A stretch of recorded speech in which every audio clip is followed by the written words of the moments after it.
Okay, that's fine. So if we are defining the coaching agenda very, very differently as discovering what it would look like for the client to change states rather than be driven by the misinformed outcome of the ego agenda, which is what they think they want. And how do we do that without invalidating the client? No, we don't want to tell them, no, sorry, that goal's wrong, the Enneagram says. Obviously, we don't want to do that. But how do we help them get in touch with a part of themselves that knows more deeply? There's a much deeper unconscious understanding and wisdom in the heart that we can access, and everybody can access. And through this process of coaching, we can help the client to reconnect. So these would be some of the questions that you could think of, and maybe you can ask yourself right now, what is a core issue that you're dealing with in your life? So that would be the more superficial question, is what's bothering you at the moment? If you were to arrive at a coach now, what would you bring as the challenge? And then instead of defining specific measurable outcomes around that, we can ask some other questions. Is, okay, what are you feeling about this issue? What does it make you feel? When do you experience it? What is that like for you? And then going deeper, so what would you like to feel instead? So if you take a moment now in yourself to think about, okay, there's this issue. How is it making me feel? What is my experience when I'm in this issue? And what would I like to be feeling instead? How would it be for me if it were no longer an issue? How would that feel? How would life be? Really being with that.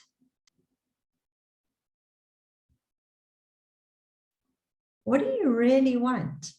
And this is the key question, is if we're really curious with our clients about what they really want, and that can go very, very deep. And then the next question is, if you already had that, what deeper things would that allow? And what else might change? So for my servant client that wants to go and become a farmer, okay, so how would that feel for you? Oh, I would feel content. I would be able to just relax in my life and feel that everything is good. And if you already had that, contentment, how would that be? Oh, I would feel like I can just be in the moment and be quiet. Oh, if you already had that, how would that be? So getting deeper with the client into what state are they actually looking for? Because that's what's behind the goal. And our ego strategy wants to mimic what we're really looking for. It's actually in pursuit of what we're really looking for. So that activity, whether it's frenetic activity or hiding, whatever the ego strategy is doing, it's trying to replicate and mimic our essence. It's creating a fake, a cheap fake of essence. And obviously that's never going to work. The problem is that it partially works. So we believe it and we keep on doing it.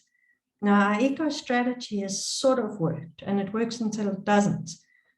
But when we understand what that's about, and that it's actually trying to mimic something that is so much deeper and that we actually already have access to, then we start realizing that the ego is barking up the wrong tree and it's setting these misinformed outcomes. So in this coaching model, it's about understanding what would self-reconnection look like, a reconnection with the life force, a reconnection with oneself, one's agency, one's capacity for love and connection, one's true inner worth, those kinds of things. What would that be? So there's a curiosity there to go deeper with the clients. And you can imagine if we're defining the desired state change and working out a pathway towards that state, it's very different to saying, okay, what do you want? Where are you going? What are the steps? And getting quite technical with them about the things they have to do, and maybe advising or giving the Enneagram content, using the Enneagram map for that. And all of that is helpful, and I think there's still a place for it. But with this process, what I find is that the changes are more fundamental. They're far more embodied, and there's a domino effect. So when you start experiencing a state change, that state is transferable into all areas of your life and all relationships. To experience a small shift in your ability to be present,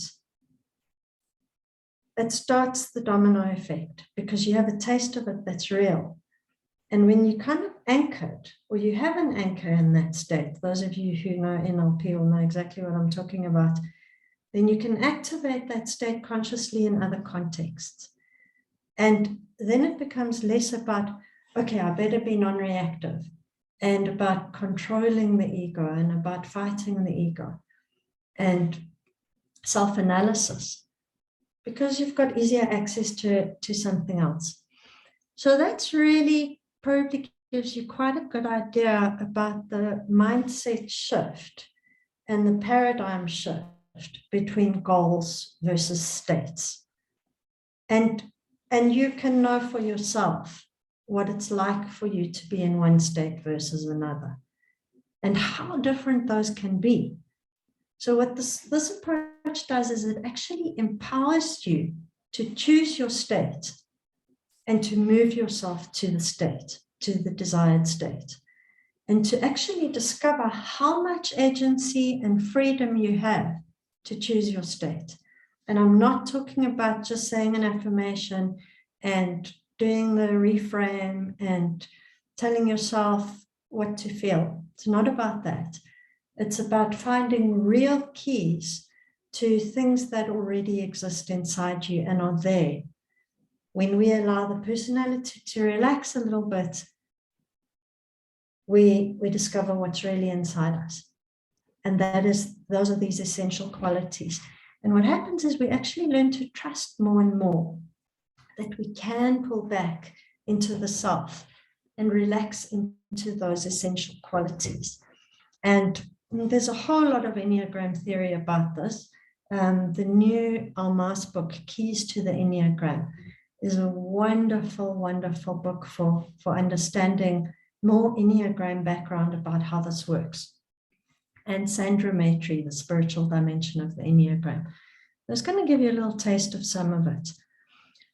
So the kind of idea behind this, to an extent, I mean, the idea comes from a few other places as well, is that our personalities form around what Naranjo called the degradation of consciousness.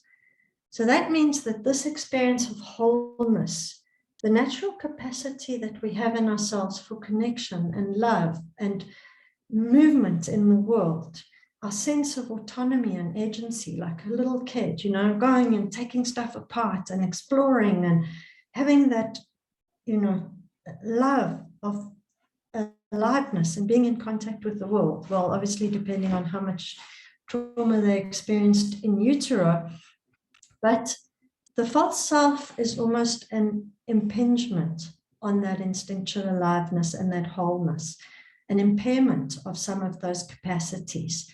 So maybe a 9 child learns to hide, a 2 child learns to flatter, a 5 child learns to not have needs, etc. So those are the heart wounds and the lost childhood messages. So this degradation of consciousness means a foreclosure on our needs and on some of those areas of life, like I can do without love, say for a 5. And closing down the heart center, closing down vulnerability and innocence, etc. So that's what happens. And the journey of state change is a journey of reconnecting with all of those capacities, all of that innate human intelligence, things like intuition, things like the heart, the feelings in the heart. For 7s, 8s, and 3s, we lose contact with the heart for very good reasons. For 9s, 4s, and 5s, we lose contact with that ability to be in the world and be visible. We withdraw from the world. For 1s, 2s, and 6s, the healthy use of the mind gets knocked offline because there's such an external seeking for validation and what I should be doing with my life and who I should listen to, whose validation I should be getting. So for each type, there's something that really goes missing, something that we shut down and foreclose on. And ideally, the Enneagram journey is about a repair of consciousness.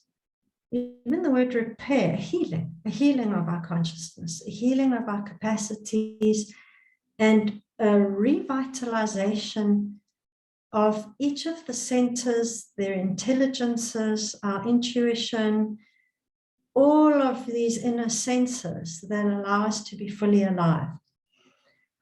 So you can really hear that kind of goal is very different to the kind of goals that the ego wants, which are largely about external change or about altering the personality. Like, okay, let's get to work on fixing the personality. The personality is the one that tries to do that. Essence doesn't try and panel beat the personality. There's a very different impulse that comes from the true self. And when you're in yourself, with the big S, you're not going to undertake that project of, taking spanners to your personality and trying to destroy your ego, because it doesn't work like that. When I read that meditation to you at the beginning, wise people leave behind ideas of what they are. The true self can't become what you want it to become. It's already a something, and that somethingness of it is actually eternal and immensely beautiful and intrinsically worthwhile and loved and full of blessedness. So really, I'd rather be going there, and I'd rather be helping clients to go there than to get the promotion in an environment where they're almost on the edge of having a stroke and they've already got adrenal fatigue. I don't really want to support that goal because I can see where it's coming from and that it's very likely to kill them. So, yeah, I can understand that people need that. They want the security, they want the validation, they want the power, because they imagine that that's where it's at. But we can facilitate a state change anyway, where the person begins to feel more freedom from all of those compulsions that make them work 18 hours a day and bully their staff, etc., etc. So let's just give some more Enneagram background. This is Naranjo, this picture here. This is the Enneagram Institute's picture of it. So in the Enneagram model of the psyche, we have got the ego personality described by the vices and the fixations and the distortions of the instinct. So you might be a self-praise 8, which is the activation of self-praise in the instinctual center, that preoccupation. The lower intellectual center would be the fixation, and the lower feeling is the passion or the vice. And with the move to essence, that upward move is what we're looking for. We move from personality to essence, and that's where we start to experience the higher qualities of our human faculties, where we are less captured by the compulsions of the ego and the defenses. And we realize, oh, there's nothing to defend. Then we have the higher intellectual qualities, which are the holy ideas, where we start to experience reality through the perspective of the holy idea. So if you think about one of the holy ideas, say holy truth for 8, or holy love for 9, holy perfection for 1. So the higher intellectual for 1, say holy perfection, is this way of seeing life as everything's got an innate perfection to it. There's just a sense of the divine intelligence and being able to experience a serenity within that, which will be the higher feeling quality. So when you are in touch with this essential nature and the ego structure relaxes a bit, then we start to experience as a one that serenity of, yeah, it's all broken and a mess, but it's okay, and I can't fix it all, and also I can't fix myself, and there's actually nothing wrong with me. I just happen to be a human having a human experience. So dropping into that virtue in the heart and experiencing the perspective that the holy idea describes. And then with the pure instinct, it's getting in touch with our instinctual aliveness and the balancing of those instincts. So the healthy self-preservation instinct, to look after the body, to care about this vehicle of our spiritual experience, to take care of oneself, to be self-nurturing, to not do reckless things that endanger one's life, to be responsible with resources, to tend life in nurturing and healthy ways, and to have healthy connections socially, the SX, to be alive and full of vitality, and to have that zest that goes with the SX instinct. So that's, you can see that's all about state. It's all about, where do we live in ourselves? Are we living in the compulsions, or are we abiding in presence? And we really do know the difference within ourselves, because all of us have experienced a moment of deep ease of being, even if it's only been for 5 seconds 10 years ago. All of us have had a taste of a different state of awareness, a different state of being. And it's far beyond a mood. It's not just a mood. It's not just a feeling. It's not like excitement, yay, I won a TV. It's very different to emotion and thought. It's actually, where do you live in yourself? And what happens with the Enneagram journey is, as the personality relaxes, we experience that inner dimension of ourselves more and more frequently. So maybe we had 5 minutes 10 years ago. Then we start to have 5 minutes once a year. And as we continue on this journey of pulling back into ourselves, this process of relaxing the ego, hopefully we have a bit of time to talk about that process and what it means. And these little stepping stones that are quite far apart start to become closer together and start to be bigger and take up more space. And I sometimes also use the metaphor of the inner territory of that self begins to expand and begin to feel more trustworthy. And I'd say a 6 is a very good example and easy to understand. Is a 6 might be completely out of touch with inner wisdom, which is part of essence. It's actually one of their essence qualities. And actually one of the things they had to teach us is how to attune to our inner guidance. So 6s might only connect with that very seldom. So I'll sometimes ask a 6 client, tell me where a moment in your life where you had a deep sense of inner guidance and wisdom and a sense of an inner ground that you could trust. And we'll find a moment like that, as close to that as possible, and then start working with that moment. What did that feel like? How did you know? Where did you experience that in your body? Which part of you is that? And it might be the size of a pinhead in their mind, but gradually, with the growth journey, that starts to feel bigger and bigger and starts to feel more and more reliable as the ground of being. Is that, oh, this is the part of me that makes the best choices. This is the part of me that is most genuine, that is most me. One of my clients speaks about her newest you. I want to be my meest me. I want to be from this place. When I walk into that room or when I host that dinner, or when I facilitate that process, I want to come from that place within me.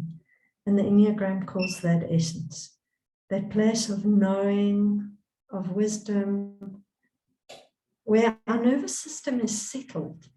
So that's the goal, is that we move from being in compulsion and being worried about what people are thinking about us and whose attention we're trying to get, and do I look clever, and is this okay, or all of that ego stuff, to that flow, that sense of flow. And flow is actually a really good whole theoretical body of thinking that goes well with understanding what it feels like to be operating from essence. There's no self-consciousness. One of the cognitive scientists uses the metaphor of rock climbing when he describes flow, is that when you're climbing up that mountain and looking for where you're going to put your hand, you're not thinking about, am I doing this right? Who's watching me? How does my bum look from down there? It really doesn't matter. You're completely there. You're with that moment. You're completely present. And that's what happens when we're in flow, when we're operating from essence. We just aren't looking at what other people are thinking or how they're judging us, and we aren't trying to earn their validation. And we aren't trying to hide from conflict. We aren't just falsely accommodating everyone and going with the flow, say as a 9 or as a 4. We're not trying to fabricate a special image, and be different and reject things in order to be special. So for each type, this journey is different. There are different things to overcome. And in each center, there are going to be major transformations. And when, in essence, there's also a harmony and alignment and a congruency between these 3 centers. So the mind is clear, the heart is open, the vitality is present. There's a sense of action arising, like that state of flow. I just kind of know what to do in the here and now. And a sense of just a kind of a knowing presence. With 9, we call it self-determining, but also with a big S. So like action arises from within you, the right action. For the 3s, it's being in holy harmony, being in authenticity. So that feeling of, I'm here, living from the heart. I know what that means. I don't need to have a big fancy goal. I can just take the next step and see myself as part of the unfolding of this beautiful universe, and trusting that I'm part of this wave of unfolding beauty. My sister calls God the creating. She doesn't call God the creator, because of this understanding of this ongoing process of the evolution of the universe. And this, my daughter calls God the history of love. So those two go together quite nicely. So There's the history of love and the creating, and we're participating in that. So when a 3 is attuned to that, and to the fact that their heart is part of that and has a huge role to play, just by virtue of the fact that they're here, then looking good is completely irrelevant. There are things to be expressed through that authenticity, and there's the courage to do that without worrying how it's going to look. So for each type, we can expand on that. And if you look at the kind of ideal state, more generically from our mass, what is the state of being awake and in presence? Just read this.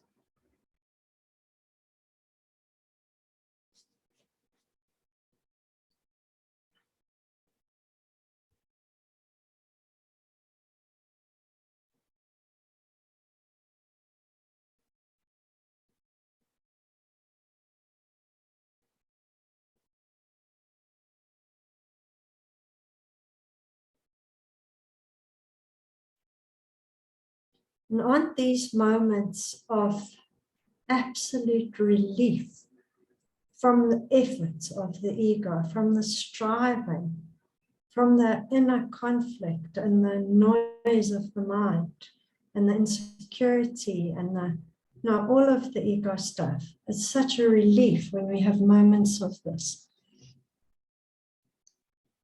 And you hear the sense of being real, of reality, just going back to that first slide on the sound of the genuine, that when we are in that state, we are becoming more and more real.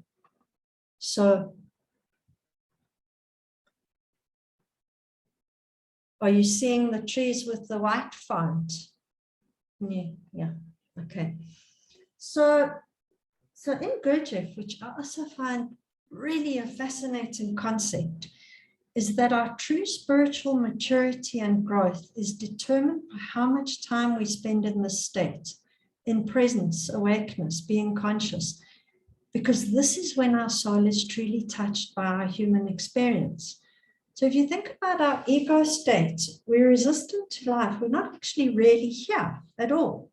We're in our ideas about the past, we're in our plans about the future, we're in our ideas about who we are, we're projecting our power, we're focused on other people, we're dissociated from the body, we're in all kinds of distorted perspectives. And we aren't truly experiencing the moment and reality on its own terms, and we also aren't experiencing ourselves. So 783 example again, in ego constriction, we aren't experiencing our true feelings. So how is life going to touch us? How are we going to grow and mature if we aren't in contact with our experience for real? We're just stuck in our little bubble of delusion, or of denial, say in the case of 8, or in our identification as a 3. We're not with what's happening. So how can we grow and mature? So Gurdjieff was really emphasizing our true age, our true maturity is determined by are we here or not. And I found this an incredible wake-up call for 7, and it made me understand what the theory is around 7 is that puella eternus, I don't know if I'm pronouncing it right, but it's this idea of being infantile and immature, that you never grow up. And I was grappling with why is that? It's because 7s don't spend any time in reality whatsoever. Because of the self-symbolization and the false imagination, they're actually not alive. They're living in a fantasy. What Oranio says, grasping at the tree of illusion with no roots. The tree of illusion has no roots. So how can you grow spiritually if you're not even alive on earth? And so for your own ego type, what do you need to do to allow life to touch you? For 8, for example, there's the denial as a defense mechanism.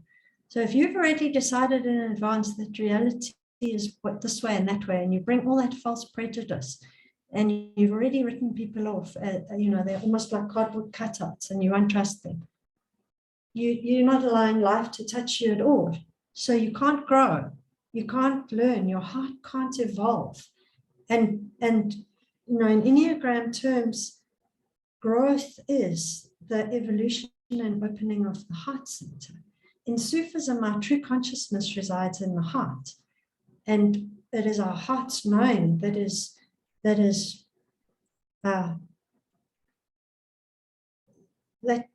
our heart learns to turn towards the good and the beautiful throughout life.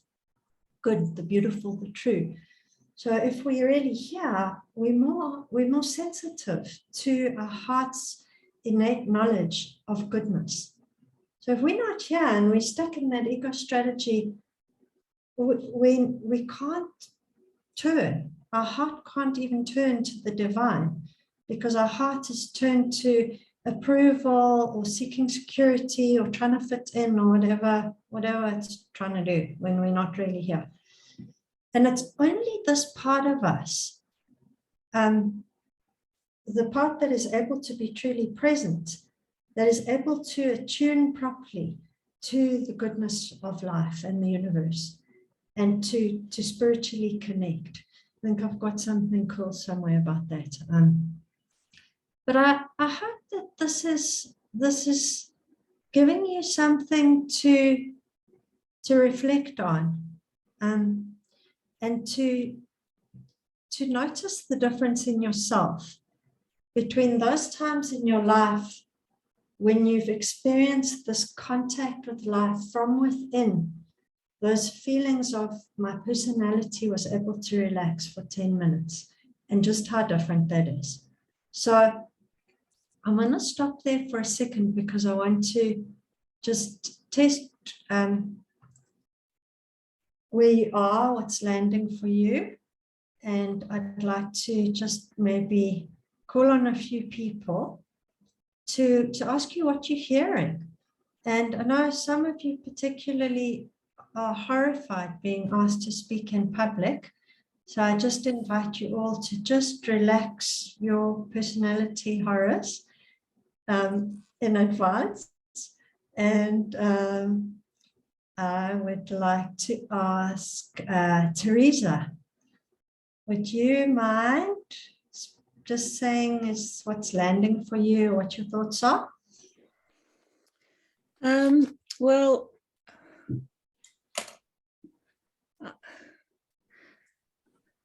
on Saturday mornings, I study the Bhagavad Gita for an hour with a group.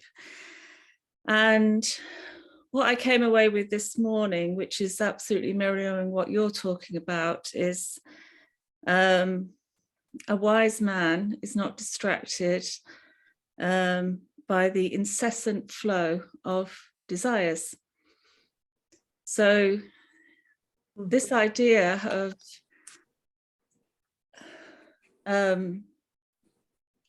spaciousness, if we can create spaciousness, somebody's just put in the quote about stimulus and response,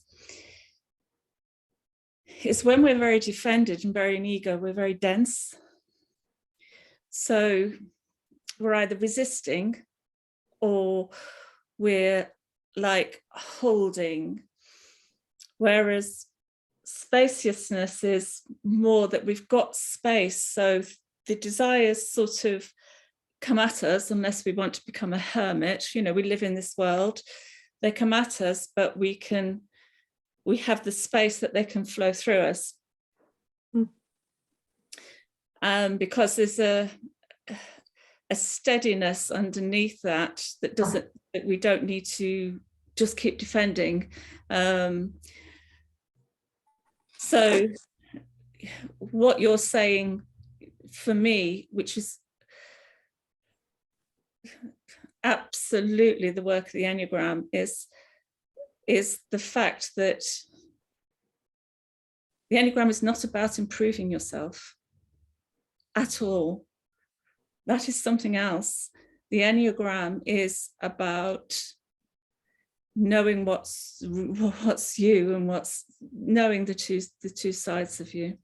And therefore, if you learn the Enneagram and you learn your Enneagram type, what that allows you to do is to spot it. So for me, it allows me to spot the sloth, spot the self-forgetting, and then of the ego in its endeavor to help me and just allow me to drop it. So that quote about living no distance from yourself is, if you are living no distance from yourself, you are in a steady space. You will be in a peaceful state.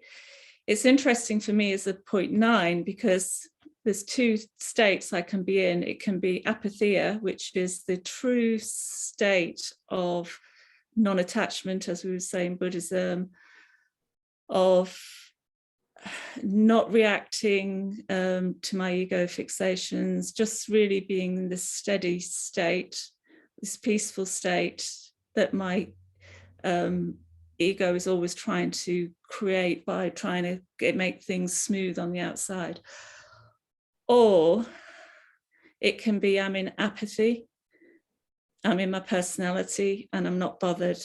And you have to be careful with all of us is, am I truly at that moment of flow and non-resistance, or am I just being apathetic?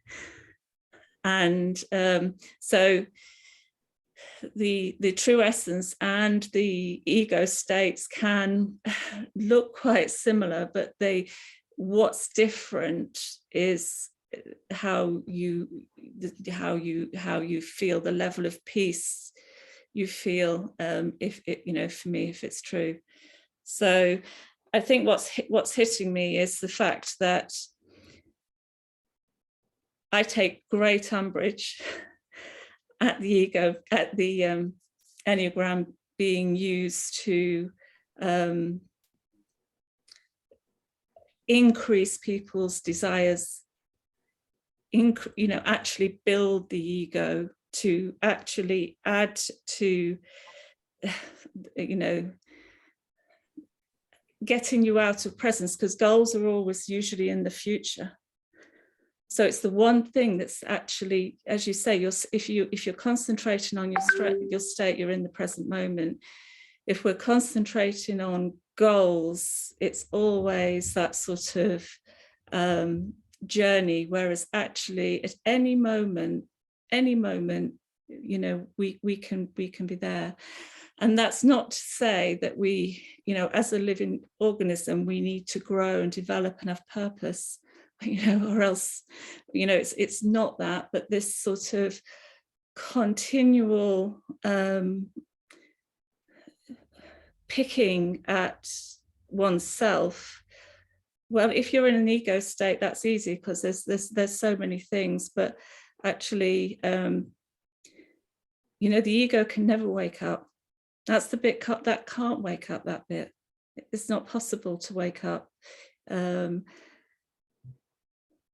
So anyway, I will stop. So it's interesting that you're me reading this sort of ancient Hindu text this morning and on how a wise person would live, and what you're talking about this afternoon is it's all about your state in this moment.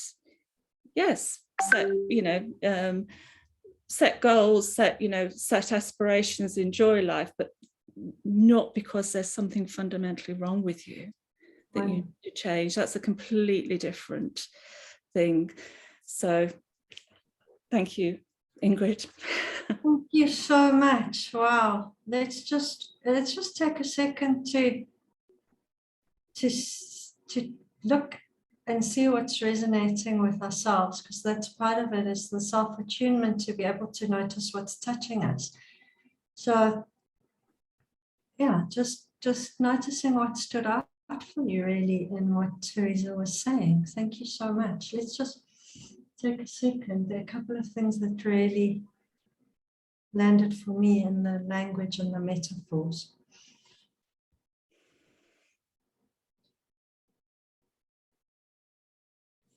So especially for me, what you said about the ego can't wake up at the same time as the true self can never become what you want it to become, what the ego thinks it should be.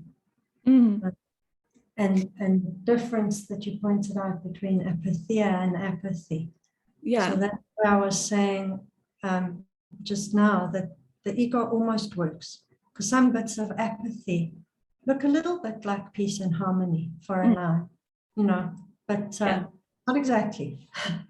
Well, the difference is the apathy is in response to an external event, like smoothing over, trying to make things nice, you know, whereas, you know, apathia is a real internal state. And, you know, for anyone new to the Enneagram in the group, you know, this is from my philosophy rather than the Enneagram, but I think it's very helpful. It's a very simple metaphor of, you know, the Shakespeare, all the world is a stage, and you know, we're on stage, we're in our costume, we're in our ego, we have a role to play. You doctor, mother, nurse, whatever, we all have roles to play, and we play them nicely as we can.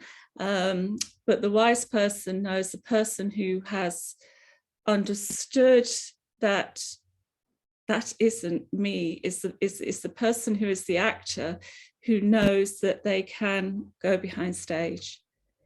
They can take the costume off. They can reside in themselves. They can be in themselves. And that can be through whichever practices, methods, states people want to be. And then that gives the wisdom and the clarity to go back out and play that role nicely, as we say. So it's not either or. It's obviously it's both. We are in this world, but you know, that, as I say, that's what Shakespeare was getting at. So many of the wise writers are saying is, when we start talking about the true self and the essential self, it's, you know, it's a quite difficult concept at first, but not really. It's just spotting and dropping when you're playing the character. You know, if you think of like characters who play a role and then they sort of play that character when they're off stage with their friends, you know, we hear about that with actors and things like that. It's quite a, you know, it's quite a simple concept as well, that we don't always have to be on stage evermore. Yeah, absolutely. So that quote that I was read earlier, part of the meditation, is the wise man leaves behind all ideas of what he is. So that's great. Thank you. So yeah, thanks. Thanks, Teresa. It's really helpful. That's really helpful. I'm thinking of something that I read yesterday about Enneagram 7s. And that was what made me stop and think, let's see what other people have to say. Is that 7s undervalue other people's input? And I thought, oh my God, please let that not be true. So hopefully I managed to create some space. I'm very proud of myself. Thanks, Teresa. I'd like to ask Caroline as well, if you can maybe talk about what's landing for you, either from the slides and what I was saying, from what Teresa just said. Yeah, thank you, Ingrid. Yeah, I'm soaking it in, just so much wisdom. I think one of the pieces that really landed for me was your metaphor of like little stepping stones, and those stepping stones, it starts off that, you know, do you remember that one time, or those very few times where you felt like you were your most true and real self? And for me, as a 7, and having lived in different countries, I had this question of, where do I belong? Like, that was a real burning question for me a couple of years ago, of where do I belong? And I remember driving once home from my son's soccer game, and there was light coming through the clouds, and it was very stormy weather, and it was just this feeling of right here, right now. Like, that's where I belong, is right here, right now. And that's something that I try and hold on to. And so your point of stepping stones, that might have felt like a rock in a stream that would have been a big jump for me to get to, but having little more of those moments, those stepping stones become more visible, and I can see, like you were saying, that they expand, and I was feeling like the path becomes clearer of a different way of being, a different way that feels more real and true, and from which I can come from a different place, maybe more consciously, more intentionally. A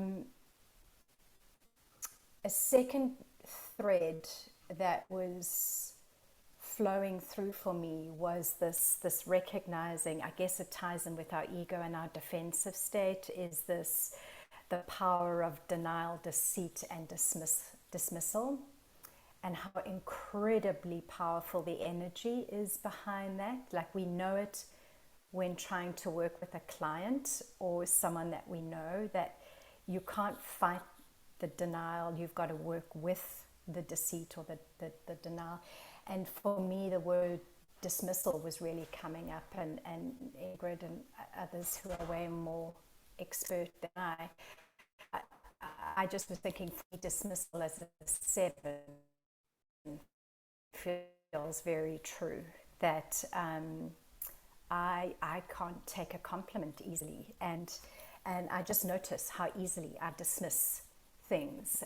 So I think that's something that I'm still needing to work with, and I think just part of recognizing what state I'm in and then shifting with that.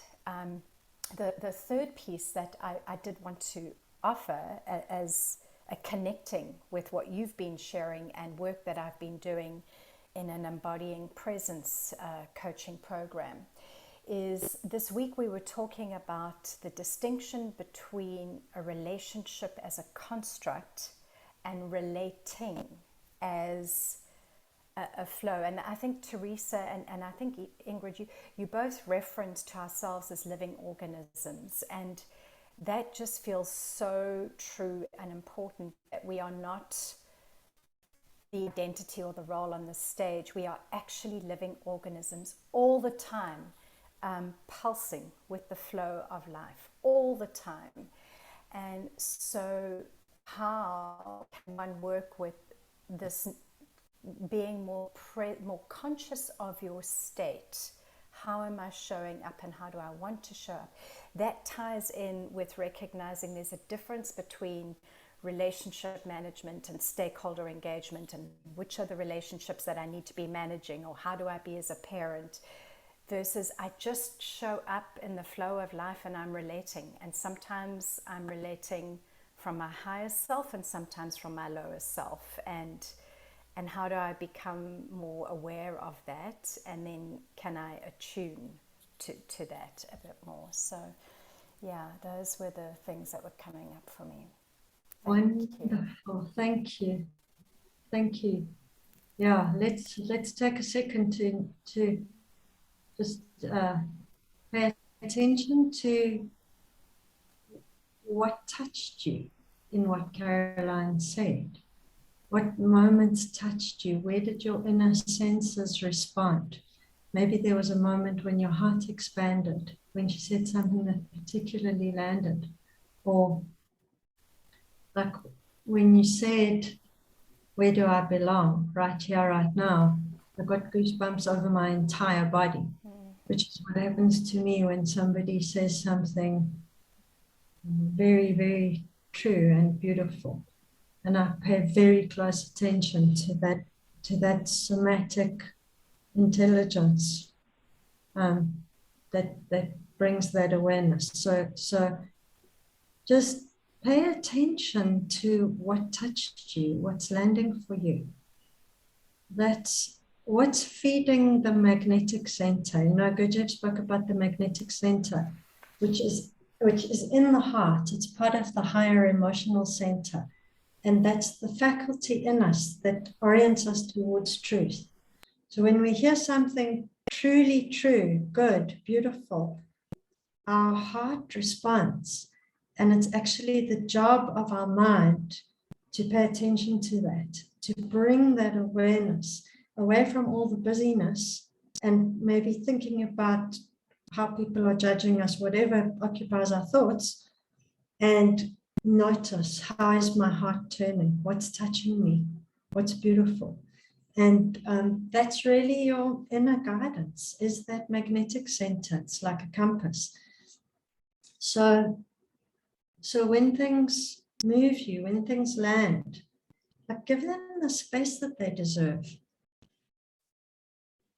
That's what self-free connection is. It's that connection with that aliveness, with that organic intelligence. And I love what you were saying, Caroline, about relationship versus relating. So the relationship construct, it's like a script. It's not alive.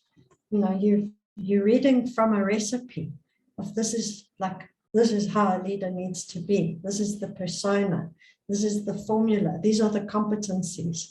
You know, versus I'm here with you. I'm relating to you as a human being, which means I'm sensitive to your needs. I can see if I say something that's hurt you.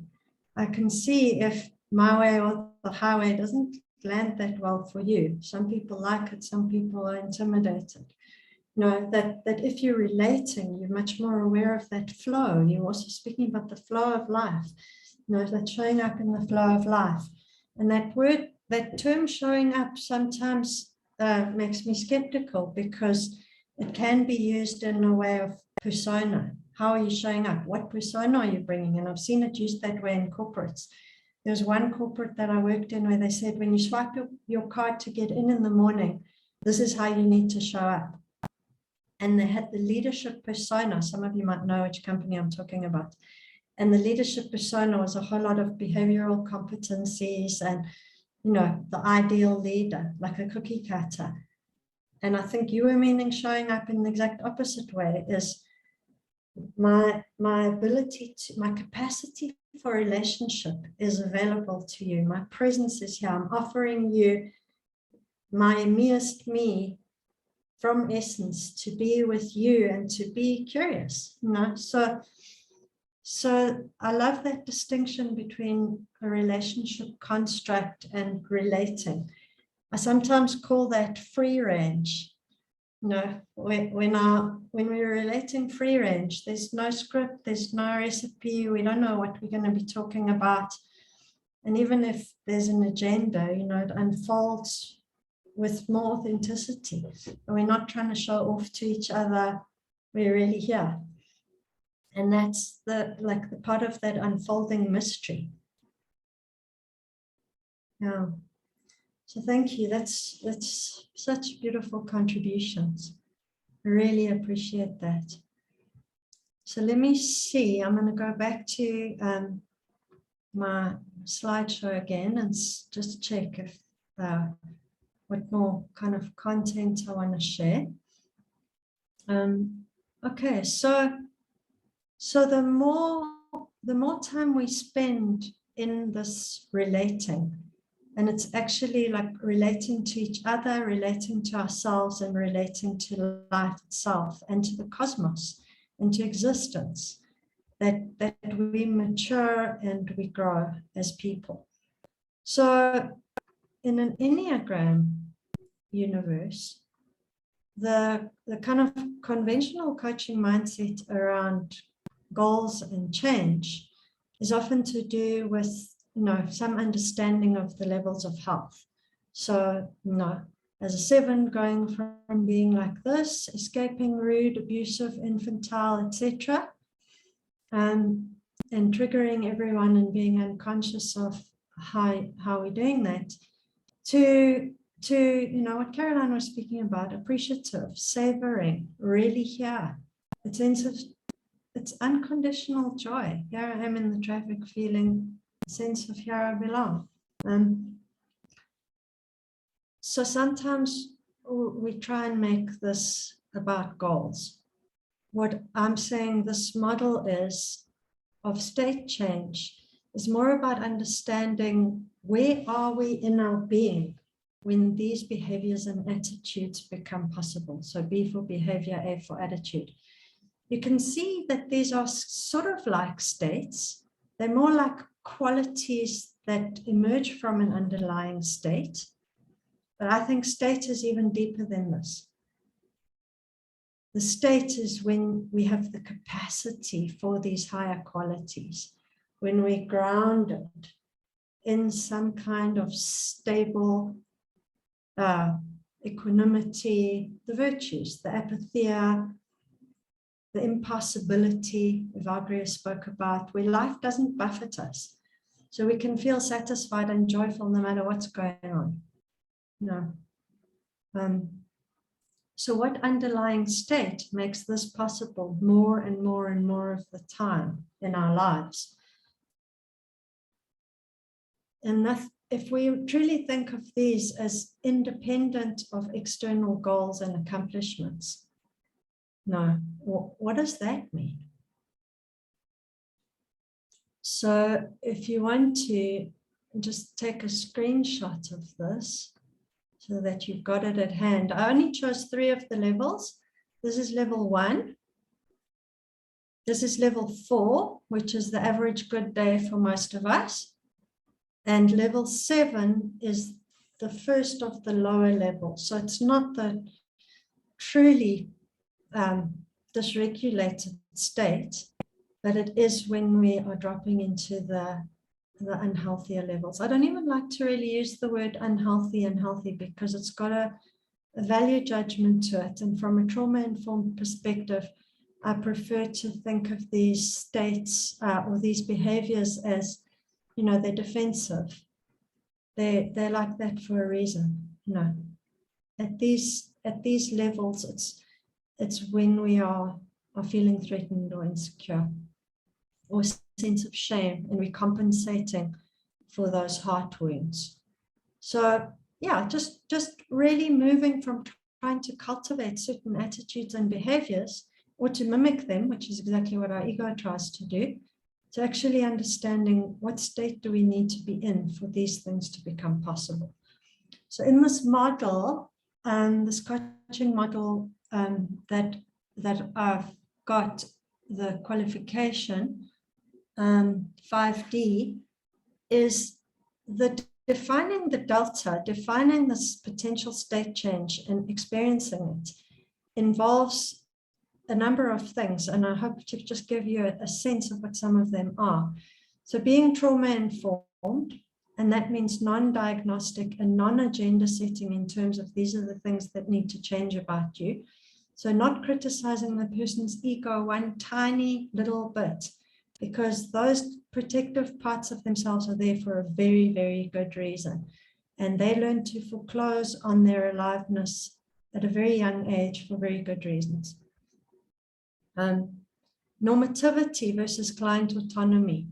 So that's similar, is not telling a client how they should be or not having any idea of how they should be, because, it's not up to us to tell a client how to think, or even to think that they should go along this line on the Enneagram or have these qualities of their type or whatever it is. To really remain curious and humble about what does self-reconnection look like for this client? When do they feel self-reconnected? And maybe their self-reconnection starts with one of the other types in their tri-type. and that it's client-led. The only role I think you need to play as the coach is to be very aware of when the ego is setting the agenda, that misinformed outcome I spoke about earlier. So, you know, the fantasy life of the 7 that they want to co-opt you into trying to help them build, but it's empty. So finding very gentle ways of helping them notice what are called the anti-self actions. So those ideas of self, those ideas of what we should become are actually anti-self actions. They go against our true nature. They're actually damaging to the true self. Not that it can really be damaged, but it can be inhibited or covered over or hidden. So when the ego sets the agenda, it's the opposite of self-reconnection. So as the coach, it's important to be sensitive to that. Is the 4 trying to become more special? Is the 5 trying to learn more about personality types and to become competent as a 5, you know, whatever it happens to be? Is the 1 trying to become a better person? And so being sensitive to that, using the Enneagram high-end qualities to help the client define the delta. Again, just being careful there. It's not saying to the client, you know, you should be those level 1 qualities. It's using those questions maybe to say, okay, let's go back here. As a 6, say, is there a time you can remember where you felt in touch with your inner authority, your inner knowing? That would be an example of a question using the high-end qualities, but the Enneagram is somewhere in the background. No, you're using the Enneagram in a way that is non-directive, but still informing your questions in a way that can be very powerful. And then the state change involving integration, alignment, nervous system state change, and core transformation. So in some way, it's still normative. So there's some like value. We are making some kind of orientation here around what's valuable and what's not valuable. And the Enneagram definitely does that. So it's not completely neutral in the sense that, you know, whatever anything goes. We are saying there's an optimal state, but it's kind of generic in a sense around it being about self-reconnection and aliveness. And it's about the nervous system being regulated. It's about the personality feeling relaxed. And then what does the client experience in that state of integration, congruence, coherence, inner organization? There's some wonderful terms for the state. So these are the things in this model around state change. And within that, there are commitments and agreements that can be made that are tacit and overt, but they're not necessarily about goals. So the client can make an agreement with themselves or a commitment to themselves to remember to activate their awareness of their inner capacity when they go into a situation that might previously have knocked them off balance. So there is a sense of, I can be this, and a preparedness to take a tiny step towards experimenting with possibility. And this is where there's some challenge from the coach to, what if you felt 3% more grounded on Tuesday at 9 o'clock? So, no, we are trying to move towards an edge, but in a different way to, I think, conventional goal setting. So looking at this, how does one facilitate state change? That's where I want to go now. So for me, and this comes from NARM, which is my favorite modality, neuroaffective relational model, which is both a top-down and a bottom-up process. So top down is about the thinking and the change in mindset and the transformation of beliefs, letting go of old thoughts, and some of the interruption of negative thought patterns. Bottom up is about nervous system regulation, and it's also about relationship safety and connection. So, and it's working in the present. So we're not doing a huge amount of analysis, and we're not talking about the past and the future. We're trying to create real-time experiences of the positive state in the room, in the moment. So we're trying to create the level of safety and the level of connection, and offering a regulated nervous system, which is our own state of presence, to create the conditions, the continuity, and the holding where the client can feel that their essence qualities can come alive again. And they don't need those personality defenses. They don't need to prove to you how awesome they are. When I first started coaching with the Enneagram, you might have heard this story, is I had this one Enneagram 3 client who was like the blue-eyed boy of the CEO, and he was on this fast track, and he was so brilliant, and he kept on getting promoted. But every time he came to the coaching session, he used to bring his laptop and show me his latest report for the exco. And basically I became, like one of his fan club and a cheerleader. He kind of managed to co-opt me into just, applauding him. And I wasn't experienced enough at that stage, and with the Enneagram and my own personal journey, to have the presence and the confidence to get through that, to get behind that. So, obviously the coaching was, a complete failure from the perspective of state change. Because all that happened was, his ego ran the show, it ran the coaching process, and it was probably even amplified by the coaching process. So if I were to coach someone like that again, I would do something very different. I would create space for real-time experiences of what does it feel like to come from a real place, to connect with the heart in the moment, to feel the feelings. Where are they? And what are they telling me about what really matters? To bring alive the heart qualities in 3 that value love and connection and relationship. And, Oranio speaks about the 3s as being one of the most connected to God in the entire Enneagram, because they're at the heart of the heart center. So how do you create a space in which a 3 can slow down long enough to experience 10 seconds of that real time, so that they can take that feeling away and reactivate it when they're at home with their child or with an employee, or whatever it happens to be, or choosing what they want to put, where they want to put their time. So it's not just all the efficiency all day, every day. And holding space for possibility and supporting agency.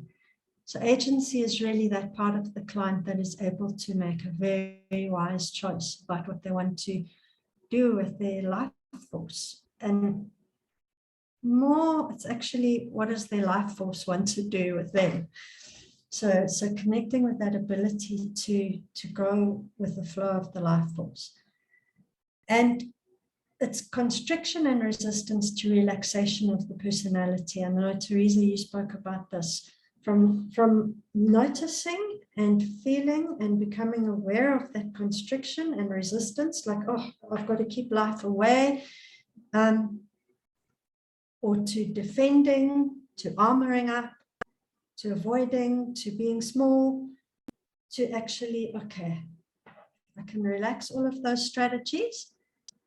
The personality can just take a chill for 5 seconds, and I can be in a state of presence.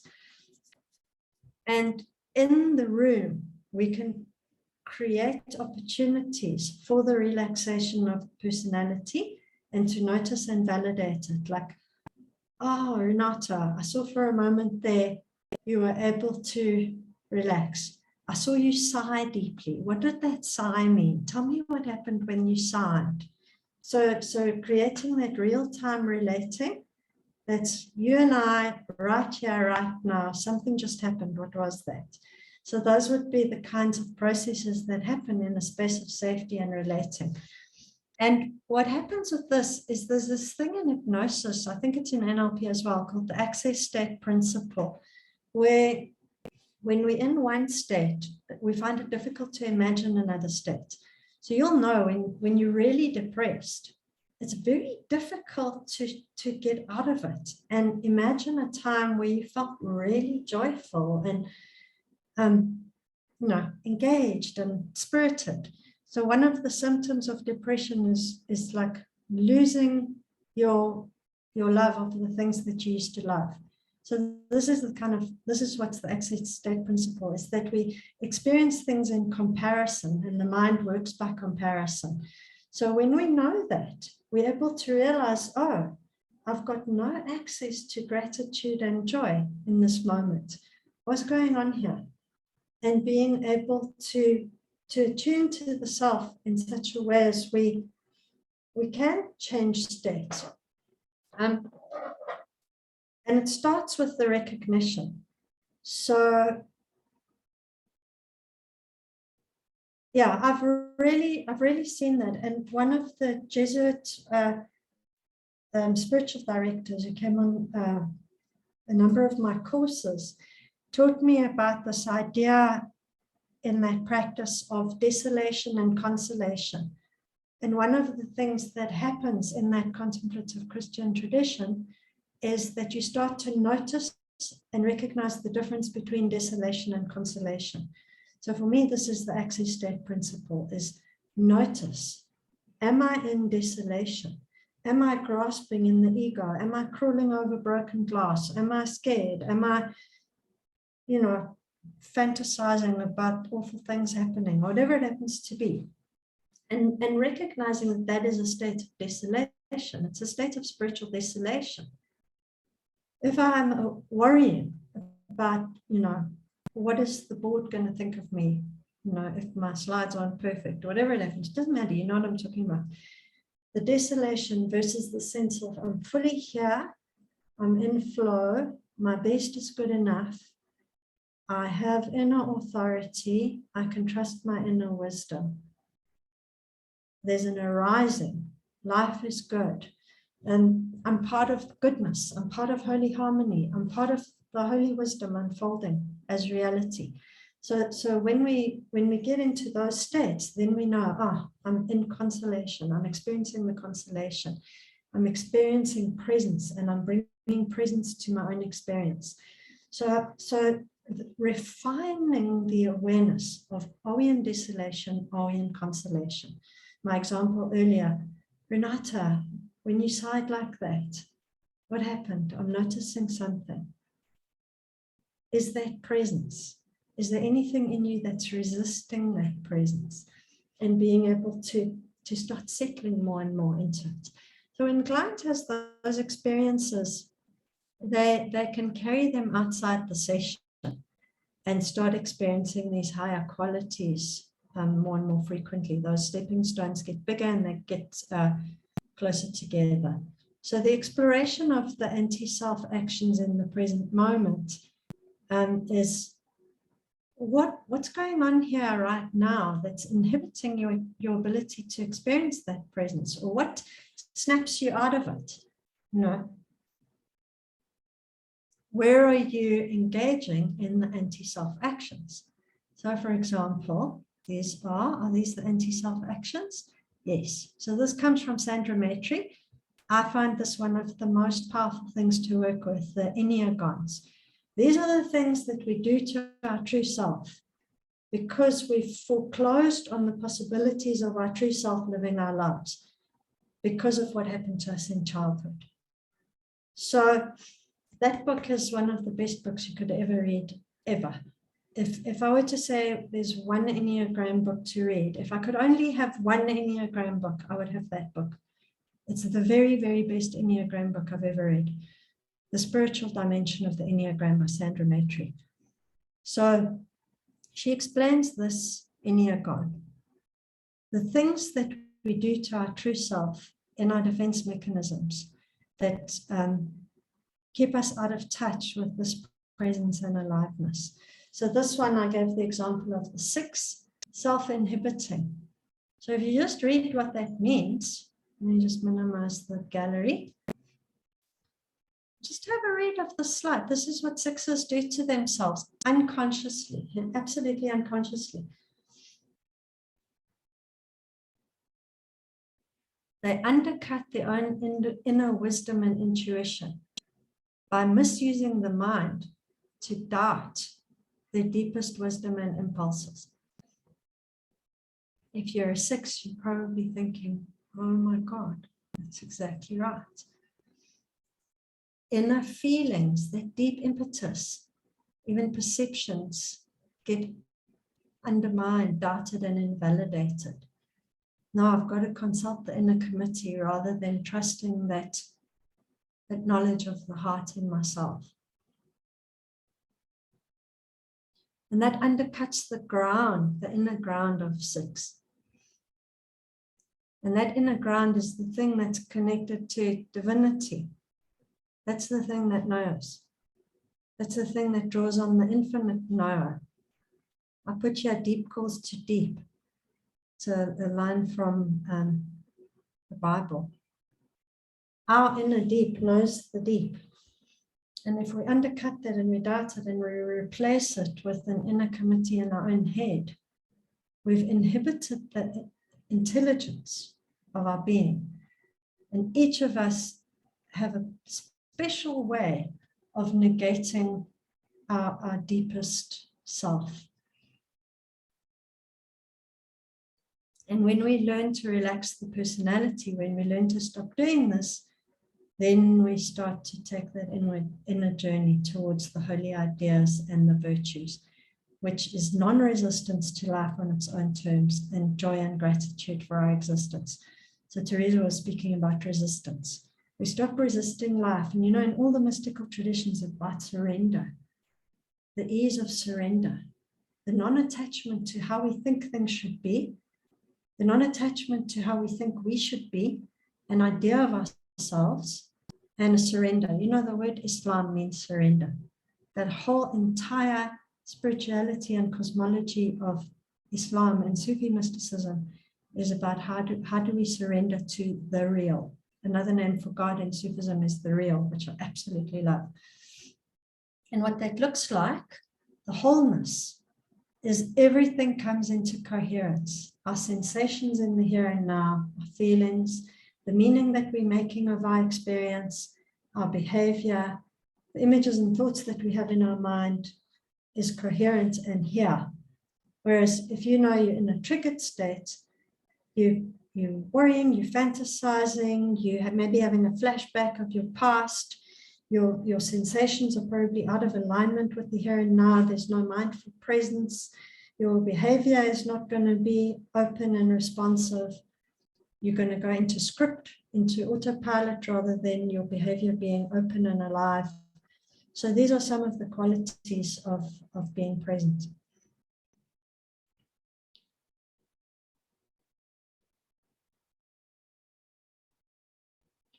So I want to check, Renata, how are we doing for time here? We've been going for 2 hours, Ing, so we might want to check if people would like to have a little body break before we do our last bit. Let's do that. Let's have a little break. 10 minutes. Great. So we're at the top great. of the hours. We're back at 10 past. Great. Okay, so I can't remember where we were, this congruency. Oh, this is cool. I put in this thing from the Vedic philosophy. So Teresa, your day is doubly synchronicity, triple synchronicity. These are the things that keep us in suffering. These are the things that are going to keep us from unfolding, keep us from connecting with essence. So these are the kind of traps, the 5 causes of suffering, and this comes from Patanjali. And if you look at these, you'll definitely recognize them. It's the lack of ignorance and consciousness. So this is when we're in autopilot and mechanical ego, and the ego is setting the agenda and not our true self, not our essence. So we're not actually really alive. When you think about the metaphors for ego, they're all dead. It's like the shell, the autopilot, the mechanical ego, all of that, you know, the script, that movie again, it's not really alive. It's the role, it's the facade, it's the mask. All of these metaphors tell us it's about unconsciousness and ignorance. Then the fear of the death of the ego. What are we clinging to? Where do our fears come from? Mostly they come from our instinctual distortions, like it's a life and death thing, self-praise, sexual, social, attachment. You know, our passions and fixations are all about attachment. What are we trying to get? Oh, what's going to happen if they don't like me? What's going to happen if I get into conflict? What if I'm vulnerable? Attachment to the things that we want. So, and in the Sanskrit word, it's a vehement desire. Ranch, yeah. The raga is what the attachment is called, reddened, when we fully attach to a particular outcome. And then there's the repulsion, which is the rejection of reality. Russ Hudson says that every ego strategy is a form of rejection of reality. And so, you know, in Sufism as well, you can't reject reality. You can't push away reality. It's about how do we embrace life on its own terms with gratitude and appreciation, just for the fact of our aliveness, and to embrace the way in which life is touching and transforming us. And then this ego identification. So this is, I mean, the Enneagram is really all about this, is what idea of ourselves have we gotten hooked on? Got to be this, got to be that, or I am this, or I am that. I'm tough, I don't like this, I don't like that. No, and we've all got a different way of doing it, like Enneagram 4s, rejecting the way the world is, society, mainstream convention, setting themselves in opposition to norms, you know, as a way of being different and special. And it's a difficult thing to notice and to realize, wow, my whole identity is founded on that. I mean, for me, a lot of my identity is founded on being a rebel. So, no, oh, now what? What am I if I'm not a rebel? So looking at these 5 causes of suffering in the Vedic tradition, in Hinduism, I found very, very helpful in having a deeper understanding of our Enneagram passions and fixations. This is why I like to bring things together, the traumatology, Enneagram, the Hindu stuff, the Sufi, Christian. I suppose this is like the 7-ish thing of, I can trust things if the deep essence of the wisdom is so coherent, because the truth is singular. The truth is the truth.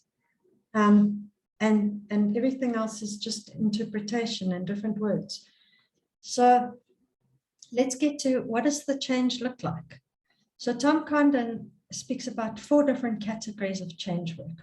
So there's presence, which is going with, noticing, feeling, building our tolerance for distress when we're triggered so that we don't have to act on the triggers. Carrying inquiry into ourselves. So the Alma stuff is all about inquiry into what's actually arising right now. In Aletheia, Steve Marsh, it's about inner parts, like what part of us is so angry? What's been activated here? Somatic experiencing, being with sensations.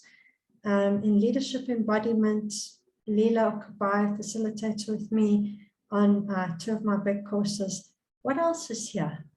What else is here? That's the presence, the going with model. Then we've got the witnessing, which is a form of positive dissociation. So the cultivation of the inner observer to pull back our awareness, push things to the horizon of our experience so that there's the space between that stimulus and response. So, yeah, we've been hijacked, mouth is frothing, hair standing on end, whatever it is, and able to say, okay, that's happening. It's just an aspect of my experience that I can observe. And being able to do that dissociation in a way that allows you to get some space and mindfulness and presence. And that becomes more of the watchfulness. In Sufi psychology, it's about a ray of awareness that allows us to observe the inclinations of our ego. So when we suddenly feel, oh my God, I've got to close this deal, that kind of grasping, whatever it is, or I've got to impress this person, then we're able to just be from a place of watchfulness. Richard Rohr speaks about standing on the viewing deck, where we're able to watch the ego. Then there's interruption, which Tom Condon calls going against, which I like to think of it as behavior change experiments. Like if you're too scared to go and talk to your boss, what would happen if you sent an SMS right now in the session saying, is it possible for us to have a conversation, and see what happens? It's like really low risk experiments to just test, what happens if you don't do your type, if you try something else.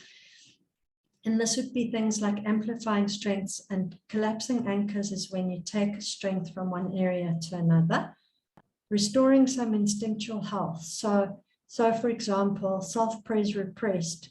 What happens if you actually get a good night's sleep? What happens if you have a really healthy lunch? Can you just experiment with doing something that goes against neglecting that area of your life, your blind instinct? See what happens. So there are various forms of interrupting our ego. What would happen as a 2 if you said no? Okay, so you might feel absolutely ashamed and terrified that you're not going to be liked and whatever. Let's find a very low risk environment in which you might be able to experiment with setting a boundary. So that's interruption. And then insight is where a lot of talk therapy is, and quite a lot of coaching happens here, is using models, frameworks, theories, and interpretations of what's going on. So that's like talking about the type, looking at the cognitive distortions, naming the parts, talking about the object relations, talking about the past experiences. Where does your ego come from? What's your narrative arc? What meaning are you making? So there's some use there. I don't love to spend too much time on this. It's also a trap for me, is to get into the abstraction and analysis of the ego, as opposed to actually being present with what's happening right now. So I like to be quite careful of this. We can go into a mind trap here that goes round and round for years. This would be a particular pitfall for 4s, is let's just spend eternity in our story. And Bessel van der Kolk speaks about an archaeological dig, where we think if we come to the ultimate explanation of why we are a mess in our own heads, then maybe things will get better. But that's part of the ego. It's the ego thinking that it's going to resolve the problem by infinite loops of analysis. So what is the way out? What is the interruption of that process? How do we witness it? How do we be with it? How do we be with it and notice when we're analyzing ourselves versus breathing, living, and actually connecting, rather than say as a 4, trying to get other people to understand us through our story. So these are the different ways of working. I love the going with. I think, for me, with that 7th thing of going into abstraction, it's the work, and it's also where the joy is of what's happening right now, and connecting at a heart level with what's happening now. And with that, I see it as 2 kind of axes.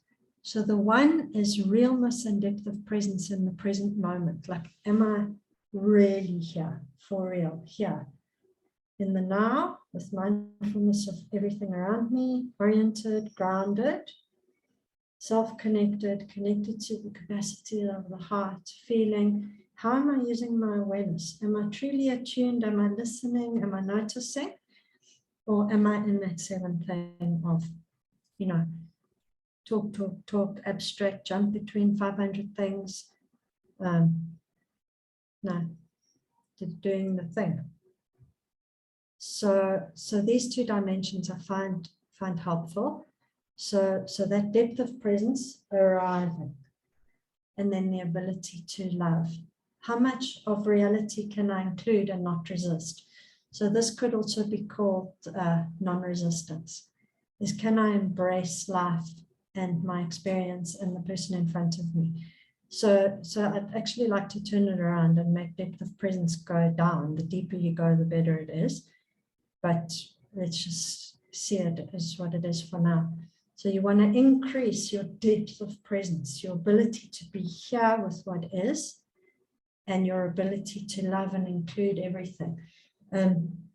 So it's very different to spiritual bypassing. It's very different to trying to do ego transcendence and detach. So it's the ability to be here and love, to love life, to love your own process of your soul's unfolding, to take care of your own soul, to take care of your body, to care about your human experience, to care about other people. So it's these two things, I think, are the main things to be mindful of. And, you know, just these are the kind of levels that happen in this is, on the one hand, as you become more present, it goes from being the fragmented self to then learning not to resist. There's a whole healing and growth process, and then beginning to access the virtues and the holy ideas. So that's the kind of move between the personality as fragmented and at war with itself, and different parts doing different things, and the defense mechanisms jumping up, and trying to hang on to presence, this part trying to fix that part. So as we grow and as we drop into this and the personality relaxes, there's an integration, and those different parts start relaxing, and there's an integration into wholeness. So that's how I see this moving.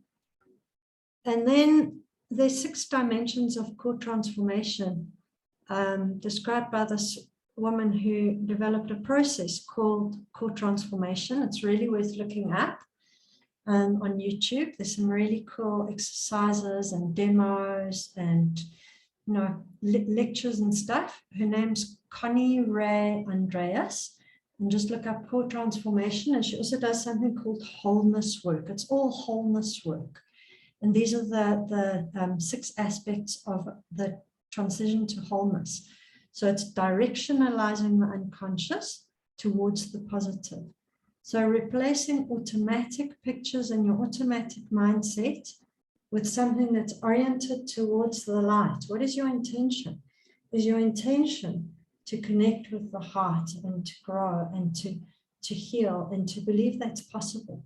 So there's an element of that, and later this becomes letting go of needing any positive direction, because then there's a connection with being.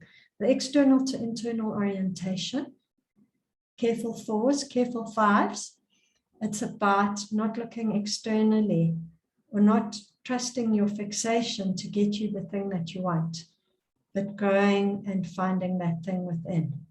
That shift from ego to essence is a shift from thinking we can resist the world and our strategies about the world to the inner arising from holy origin, if you use the 4 holy idea, moving with holy harmony, experiencing holy love, right action.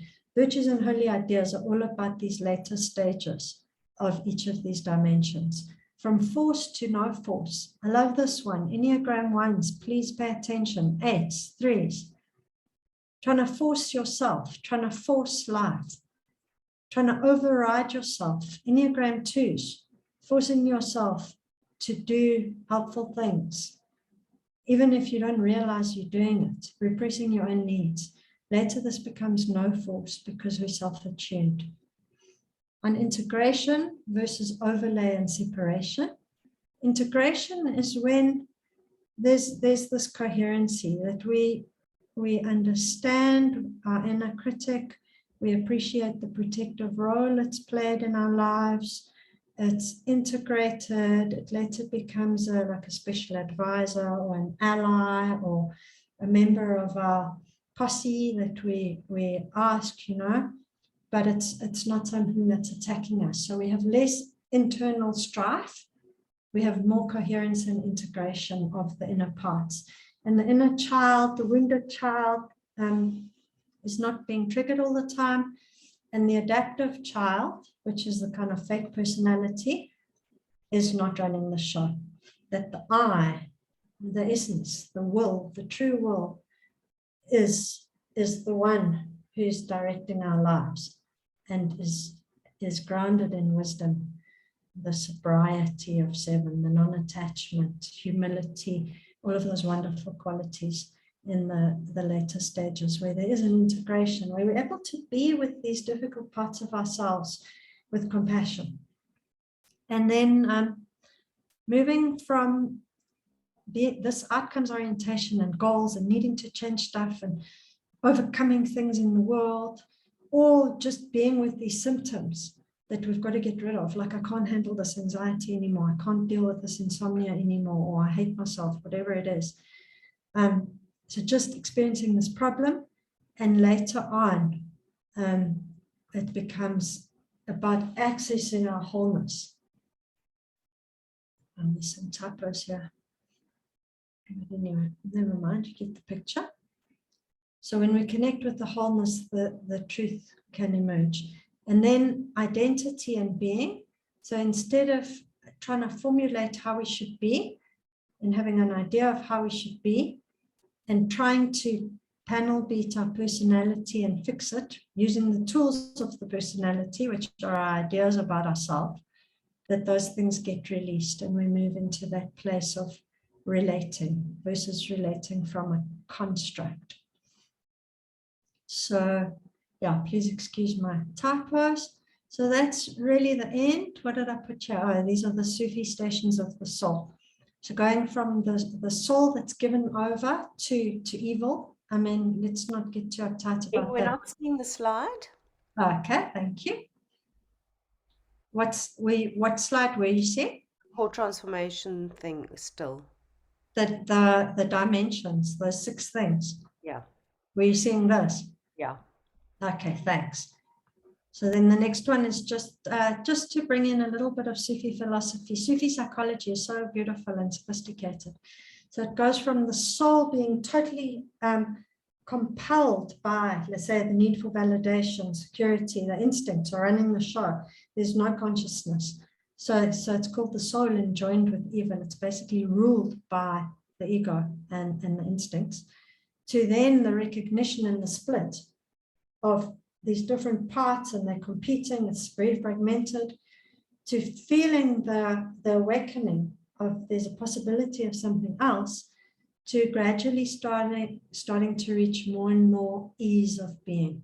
So, it's very similar to the expansion into the virtues and the holy ideas.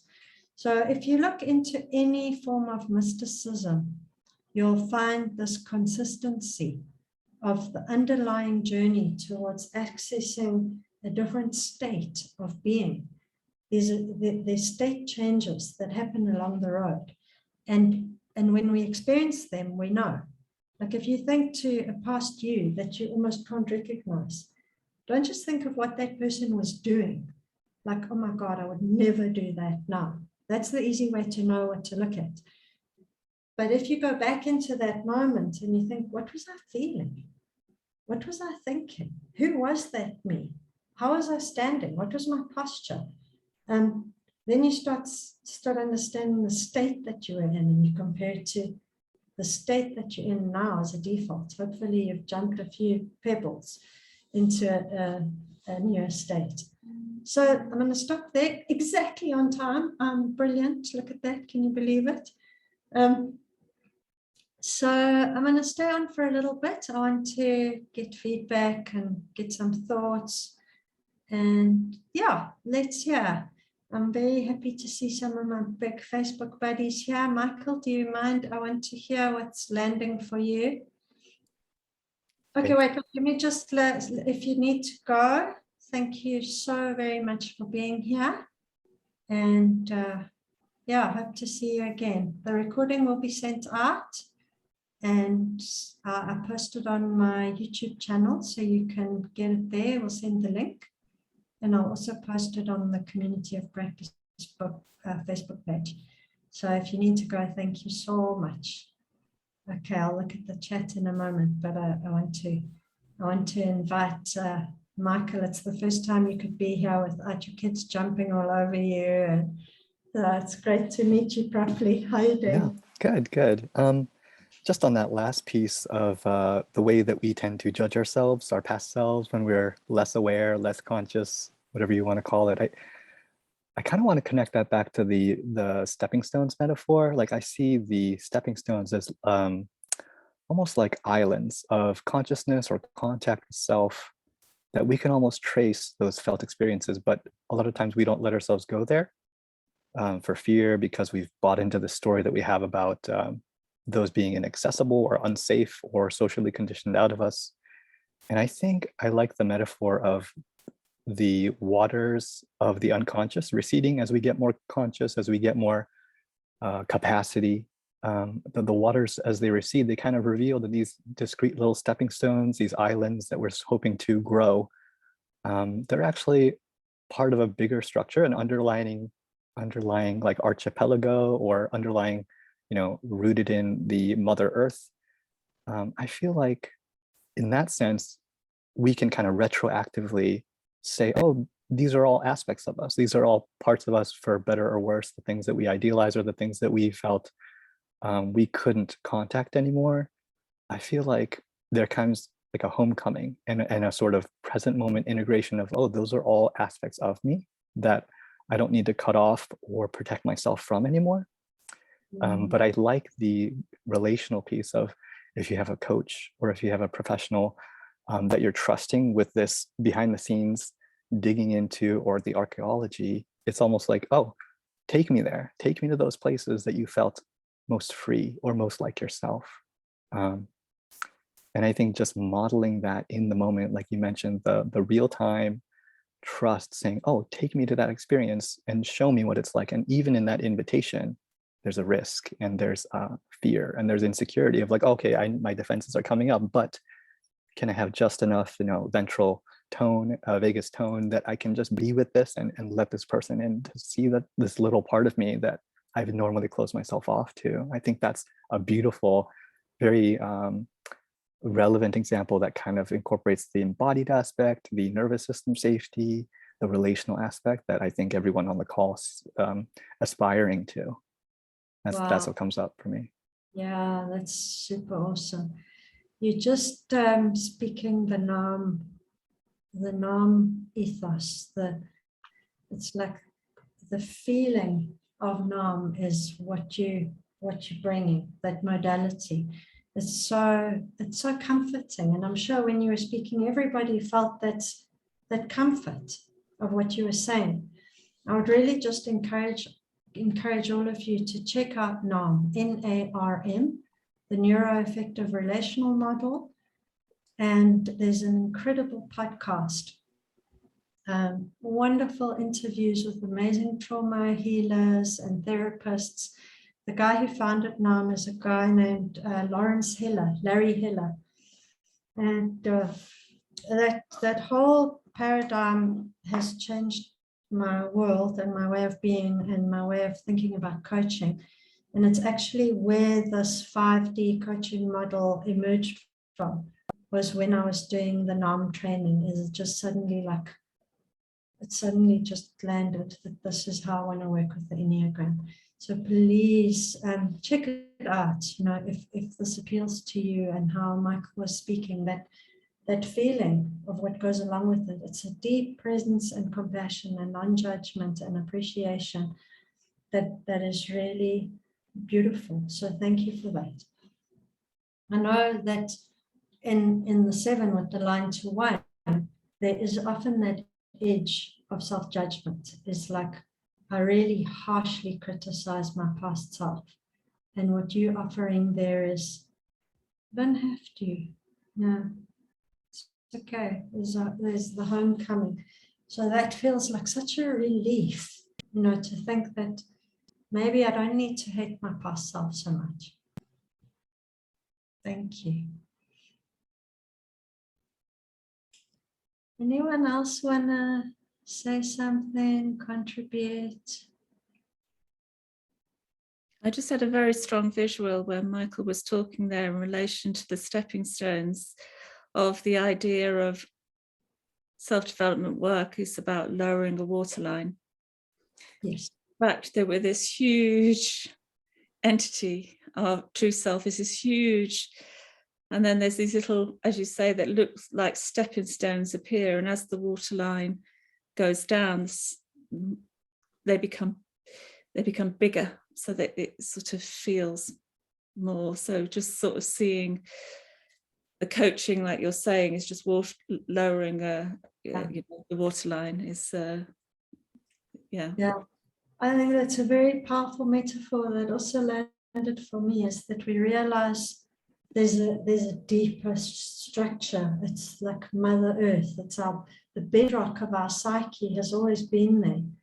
And what I've experienced in reflection on past mistakes and lack of self-attunement and self-abandonment and self-betrayal is I actually knew.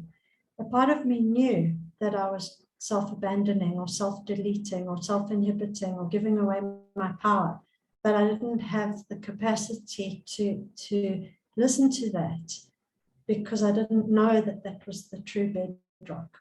I was standing on a tiny little stepping stone, and I didn't know that it was connected to the bedrock of my being, and to the big structure.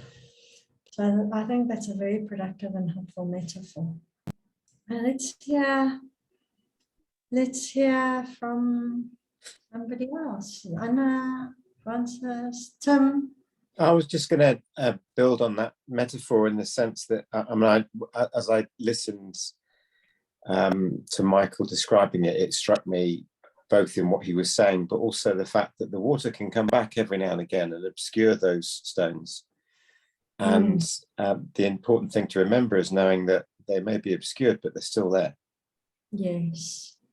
So once you've discovered them, they don't go away, but we can be blinded to them occasionally by state or mood or happenstance. And that's very much the journey of development, but also the coaching journey as well, is recognizing that you can reach a particular state, but you may lose grasp of it occasionally and regress, as we all do. We all get caught by our blind spots. We all get caught out sometimes by those kind of behaviors, even though we recognize them and we can see them. They catch us occasionally, and in a way that the stones may get covered up by the water again.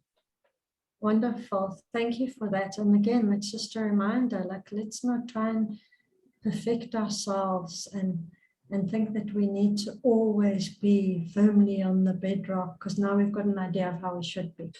And those tidal, never mind the waterline's going to rise, it's going to be a tidal wave and a storm, and we're not even going to know that there's a little island anywhere and we're going to be clinging to a twig of our ego, and how do we bring love and self-understanding to that? With this Enneagram, there's such a pressure to kind of a self-applied pressure to perfect the self, to self-reject, and now I've got to be this, I've got to be that. It's really difficult, well, for me, like to give up on that, self-flagellation and perfection of the line to one. For me, I said all the time, very harsh. Yeah, thank you for that. Thanks for that reminder. And it's usually like in the last few hours that we were swept off the rock. It wasn't a long time ago. Well, sometimes it doesn't necessarily a bad thing that's obscuring it, or what you can see is bad. It's how can I describe this? There's a this idea of going back to essence and going back to what you actually are. I mean, for years you create and take on behaviors and patterns that help you do service to yourself and others through life, but they're not necessarily you. There's a just to take the metaphor completely too far, there is a beach near me on the west coast of Ireland that we go to regularly, and it's called Rocky Bay. And for 20 years, our children grew up knowing it as a sandy beach and couldn't work out why it was called Rocky Bay. And then last year we had one of the most tumultuous storms ever. And actually what happened was the sea took the sand away, and underneath the sand is a really rocky bay. But for the 20 years we'd had mild weather and mild storms, and it just been covered by sand. So there are people that have known that environment as a sandy beach, but actually underneath it all, and at its essence, it's a rocky shore. And it's just one event took it back to what it was originally. Wow, that's actually I love the extension of the metaphor.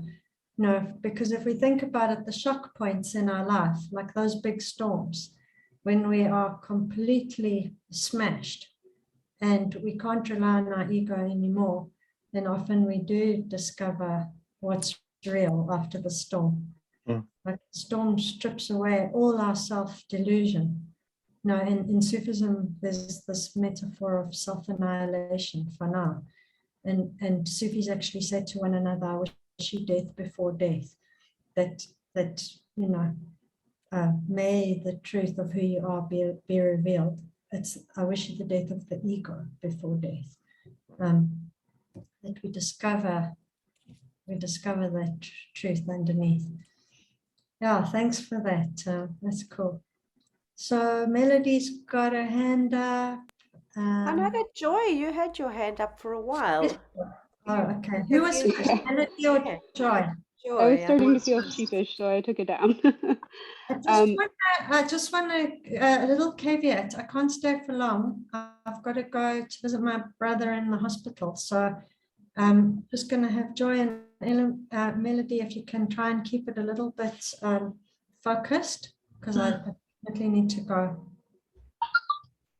Well, the thing that's been coming up for me throughout this whole call is that I keep finding myself thinking about other models and, trying to see how it all fits together. Like internal family systems kept coming up for me. And then I was seeing myself doing the 5 thing instead of like just being present with the call, analyzing everything. And I'm also finding that I've been so for context, I had a call with Stephanie Davis recently, and I feel with her help, I've found my core type now, and I started reading that Beatrice Chestnut book about the 27 different subtypes, and there's just been all this stuff coming up for me in the past week because of all that, and so I'm finding these parts of myself very activated, and just like reminding myself to be present with that instead of whatever else I might do instead. Like, okay, there are things coming up, there are parts that are activated that are trying to show me things from early childhood and whatnot. And instead of trying to be somewhere else, just like being present with that and, 100%. I want to just show you one of those slides that's exactly about that. It's about this. So one of the steps, and this is where we work a lot with the Enneagram, is at the level of passion and fixation. First, the disidentification, recognizing the parts. Oh my God, this is my trifix, this is my subtype, this has been going on. Oh my God, all the pennies drop. Then the disidentification and the compassion and appreciation for the inner parts, very much IFS, the dots join, And then the I, having more presence. Thich Nhat Hanh, Buddhist teacher, I'm home for you, my anger. I'm home for you, my fear. That's where the integration and the wholeness starts. So, the Enneagram a lot is about this, moving that way, and from here, moving towards more depth of presence. So I find this thing quite helpful. It's like, where am I? Where am I? Am I being with these parts and appreciating the role that they've played? So yeah, I think it's very helpful, Joy, what you're saying, just noticing that process, being with it. I'm home for you, all my inner parts at war, whatever it happens to be. Yeah, thank you. And I think it's also really important because I've been at much higher levels of like enlightenment or whatever, self-presence. I've lived for extended periods of time there, but the work is never done. Like as long as we're in the world of form, like these things can keep coming up, and thinking we're above them doesn't really serve us. Yeah, and if we don't live through these things and notice the inner chaos and wrestle with it, you're usually just spiritual bypassing anyway. I remember I started doing TM and meditation and all of that when I was 11 years old, and by 14 I thought I was enlightened, and at 21 I was walking around with a shaved head in white robes, but all I was doing was dissociating and trying not to be alive, and definitely trying not to experience painful feelings. That's for damn sure. So yeah, at some point we get into the real mud of it. Oh, thank you for that. Melody. Okay, I won't be long. I'll be short and focused. I suppose influenced by our mass and other spiritual teachings, what I find useful is to tell myself there's this inner reality in this moment and this outer reality in this moment, and the purpose is not mine. And then wait for those feelings of consolation or desolation. And sometimes the action that I have to take is not strictly related to my Enneagram type. Yeah, imagine if the entire time we're like, what would a healthy 5 do right now? And going into that story, that can be just as self-inhibiting and self-controlling. I mean, that becomes an anti-self action in itself. Is what you're talking about, being with the moment versus being with the Enneagram. Yeah, Thank you for that. Thank you for that. Yeah, it's easy to get pulled into our type habits. So easy. And there I go again, judging. So someone help. Ingrid, I know you need to run, and what a fortuitous session this is, because it speaks to my process. I asked a question in chat. Obviously you were busy around what for you is a really good source or body of work on agency, personal agency. Oh, how lovely. Now, Lawrence Hiller's cool thing in trauma healing is about a reconnection with one's own life force, and a reconnection with agency is a big part of healing. And part of our role as a coach is to support people's self-reconnection with agency. And the other one is reconnection, our capacity to connect, to love. So there are different survival styles in NARM that sort of match the Enneagram. But agency is one of the things that we foreclose on as a survival style. So like 9s fully foreclose on agency. So, 6s foreclose on agency in a different way. They give away their power to authority figures. 5s foreclose on agency. So within each of the types, we give up our true agency in different ways. So NARM, Lawrence Hiller, there's a fantastic book. I think I'm listening to it for the 3rd time now. It's called Healing Developmental Trauma. It's one of the best books I've read. So if you read 2 books, Sandra Matry, The Spiritual Dimension of the Enneagram, and Lawrence Hiller, Healing Developmental Trauma. 2 very life-changing books. Was it H-I-L-L-E-R? Hiller. H-E-L-L-E-R. Hiller. Yeah. Lawrence Hiller, NARM, founder. Yeah. Thank you so much. That's Pleasure. brilliant. Yeah, beautiful. So thank you so much, everybody, for being and staying and Thank you, Ingrid. and sharing. So beautiful. Thank you, Ingrid. Thanks, Thank you so Ingrid. much. Thanks, Bye, Thank everyone. you. Stay well. Ciao, Good ciao. afternoon, is self-remembering. Thanks for being with us, everyone. Take care. Thank It's you. been absolutely brilliant. Thank you so much. Thank you. Wonderful to see you Thanks. here. Bye. Ciao, ciao. Bye. Thanks, my sweetheart. Thanks, darling. Mark, you're still there. We haven't seen you here before.